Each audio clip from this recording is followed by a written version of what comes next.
Welcome to the imperative new Huawei MatePad Paper, and I'll show you how to find and manage sound settings on this device. So first we should just tap on the settings application to activate it, and then click here to the sounds and vibrations section. If you want to change sound mode to the silent mode, just again from the silent to the sound, you just should select one from these available modes.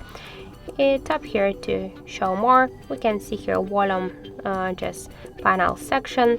We can here change notifications and music and video, so the media volumes just by slide to the left or to the right side these white dots.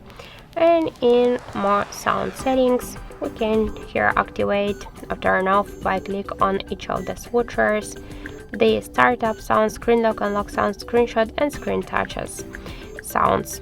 So that's it. Thank you for watching, and if you find this video helpful, don't forget to leave a like, comment, and to subscribe our channel.